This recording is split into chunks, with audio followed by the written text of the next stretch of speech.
Hi friends, అందరూ ఎలా ఉన్నారు? బాగున్నారా? తెలుగు వారికి మిర్చి బజ్జీలు అంటే ఎంత ఇష్టమో చెప్పనవసరం లేదు.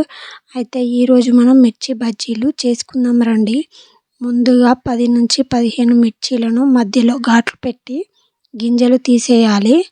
మిర్చిలో స్టఫ్ చేసుకోవడానికి కొంచెం ఉప్పు, ధనియాల పొడి, కొంచెం శనగపిండి వేసి కొంచెం వాటర్ వేసి కలిపి మిర్చిలో స్టఫ్ చేసుకోవాలి.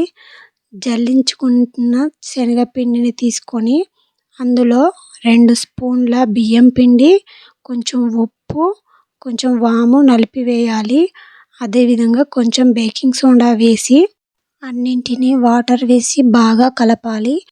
చేతికి కొంచెం అంటించుకుంటే కింద పడకూడదు, అలా కలపాలి. తర్వాత డీప్ ఫ్రైకి సరిపడా ఆయిల్ వేసి ఆయిల్ వేడి చేసుకున్న తర్వాత మిర్చీలను మనం కలిపిన పిండిలో ముంచి అందులో వేసుకోవాలి. తర్వాత మీడియం టు హై ఫ్లేమ్లో కలుపుకుంటూ రంగు మారేంత వరకు వేయించుకోవాలి. అంతే, మనకి ఎంతో టేస్టీ ఉండే మిర్చి బజ్జీలు రెడీ అవుతాయి.